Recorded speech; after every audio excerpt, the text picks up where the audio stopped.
Example है 2.7 of Griffith. तो हमने स्टेटमेंट में कहता है कि आपने पोटेंशियल फाइंड आउट करना है inside and outside the spherical shell of radius r so that it carries a uniform surface charge density set the reference point at infinity। तो हमने जो गॉसिस लॉ किया था, गॉसिस लॉ के अंदर हमने केसेस फाइंड आउट किए थे जहाँ पे हमने इलेक्ट्रिक फील्ड गॉसिस लॉ के अंदर हमने इलेक्ट्रिक फील्ड को फाइंड आउट किया था inside the spherical shell and outside the spherical shell, और यहाँ पे हम पोटेंशियल को जो फाइंड आउट करेंगे using information from the Gauss's law problems.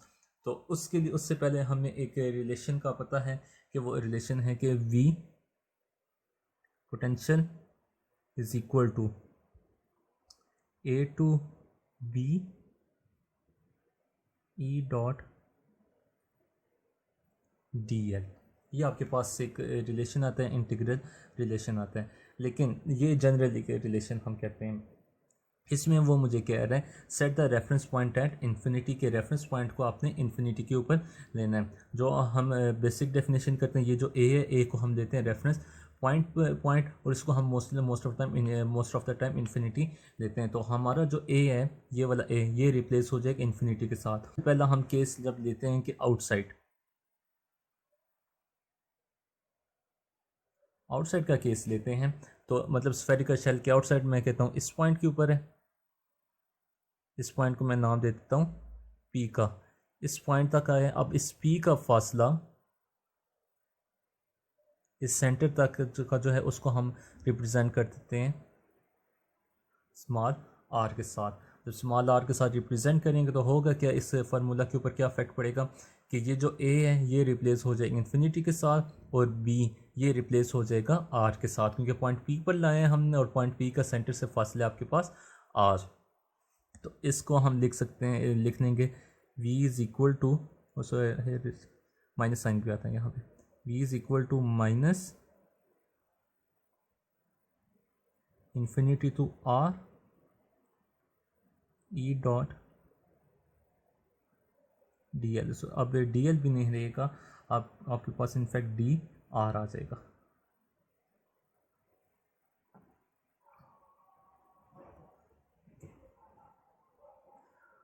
अब यहाँ पे हमने जो गॉसिस लॉ के तहत जो हमने इलेक्ट्रिक फील्ड फाइंड आउट की थी, उसको हम उसकी इंफॉर्मेशन को हम यूज़ करेंगे। गॉसिस लॉ के को यूज़ करके हमने जो electric field outside the spherical shell find out की थी, उसकी फॉर्म बनती है E is equal to 1/4 epsilon naught Q/r² into r unit vector. इसको हम इस इक्वेशन के अंदर पुट करेंगे तो ये फॉर्म मेरे पास बन जाएगी V is equal to minus infinity to r E के आ जाएगा 1/4 epsilon naught Q/r² then r unit vector dot dr vector. ये सारी की सारा Q और 4 एप्सिलॉन नॉट मेरे पास कांस्टेंट है, तो ये मेरे पास बाहर आ जाएगा इंटीग्रल से, बाहर is equal to minus Q/4 epsilon naught, ये अंदर आ जाए infinity to r simple 1/r² d of r। अब ये एक आपके पास वेक्टर यूनिट वेक्टर है, दूसरा आपके पास वेक्टर है। इन दोनों के जो जब यूनिट वेक्टर एक दूसरे के साथ मल्टीप्लाई होंगे तो आपके पास सिंपल डी आर आ जाएगा। लाइक अब ये देख लें कि r unit vector dot D r equal होगा d r into r unit vector. D are अब आपका सिंपल मैग्नीट्यूड है, तो ये आ जाएगा डी आर बाहर आ गया, R unit vector dot R unit vector. जब दो सेम यूनिट वेक्टर्स का आप डॉट प्रोडक्ट लेते हैं तो वो इक्वल टू 1 होता है, तो ये आपके पास इक्वल आ जाएगा डी ऑफ आर के। तो वही चीज़ r unit vector dot D r vector is equal to d r, वो चीज़ हमने यहाँ पे लिख दी है। अब यहाँ पे इंटीग्रेशन अप्लाई की है माइनस Q/4। अब जब मैं इसको सॉल्व करता हूँ तो इसको इस फॉर्म में मैं लिख सकता हूँ is equal to minus Q/4 epsilon not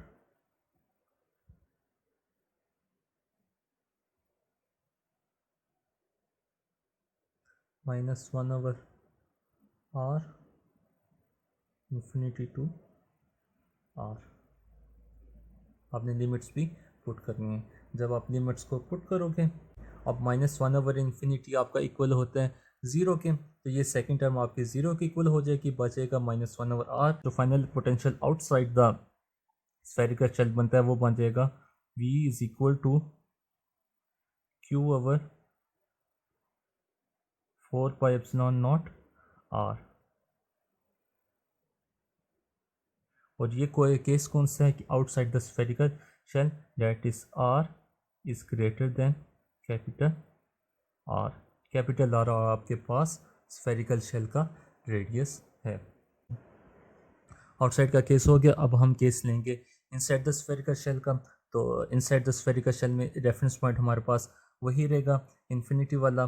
तो हम कहते हैं कि ये हमारे पास एक पॉइंट है जिसके ऊपर आपके पास जिसको हम कहते हैं इन्फिनिटी रेफरेंस पॉइंट। और इस पॉइंट से ये पोटेंशियल हमने inside the spherical shell P find out करना है। इसको मैं नाम देता हूँ पोजीशन P का। अब सेंटर से इस P तक का जो फासला है वो इक्वल है R के। इस केस के अंदर हम ये करते हैं कि ये जो पूरा पाथ है इन्फिनिटी से P या जो भी पाथ है, ये पूरा कंप्लीट जो पाथ है, इसको हम दो पैचेस में डिवाइड कर देते हैं। एक इन्फिनिटी से इस पोजीशन तक जिसको हम कहते हैं radius of the spherical shell, और अगला फिर R से इस R के तक का फासला। मतलब हम इसको डिवाइड कर देंगे infinity to R and then R to small r। Indirectly ये वही चीज़ बन जाएगी इन्फिनिटी टू स्मॉल r। तो यहाँ पे ये जो आपके पास फार्मूला है, याद चलने मैं इसको एक फॉर्म में लिखता हूँ। a रिप्लेस हो जाएगा इन्फिनिटी से, और ये जो स्मॉल b है ये रिप्लेस हो जाएगा स्मॉल r से। तो इसको मैं लिख सकता हूँ v is equal to minus infinity to r e dot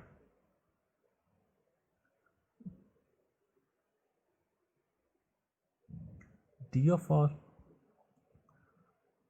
अब यहाँ पे इन्फिनिटी टू r, इसको मैं दो हिस्सों में डिवाइड कर सकता हूँ। वो क्या है, minus infinity to capital R E dot D R plus नहीं माइनस आएगा क्योंकि ये माइनस मल्टीप्लाई होगा, minus R to small r E dot D R. Infinity से r देन r से इन्फिनिटी, इनडायरेक्टली ये इसी के इक्वल होगा। अब आप ये देखें कि ये वाला जो केस है R टू स्मॉल r, ये है केस है इनसाइड द स्फेरिकल शेल। और जब गॉसेस लॉ में हम इलेक्ट्रिक फील्ड को फाइंड आउट कर रहे थे, तो वहाँ पे हमने फाइंड आउट किया था कि for the case when r is less than r electric field is equal to 0। तो हमारे पास जो फॉर्म बचेगी वो बचेगी v is equal to minus infinity to capital R E dot D R.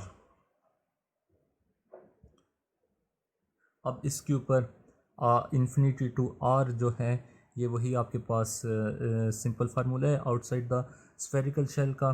तो वो आपके पास आ जाएगा v is equal to minus 1/4πε0 infinity to r 1/r² d of r। अब आप इसकी इंटीग्रेशन को सॉल्व करोगे, जैसे प्रीवियसली हमने आउटसाइड का केस करके सारा प्रोसेस वही है, बस एंड में क्या करोगे आप -1/0 इंटू -1/r। एंड के अंदर आकर आपकी जो लिमिट्स पुट करोगे वो infinity to capital R put करोगे, स्मॉल r पुट नहीं करोगे क्योंकि स्मॉल r वाली टर्म होगी आपके पास 0। तो इन 1/इन्फिनिटी वाली टर्म 0 हो जाएगी और सिंपल आपके पास -1/, ये कैपिटल R बचेगा, माइनस माइनस प्लस हो जाएगा।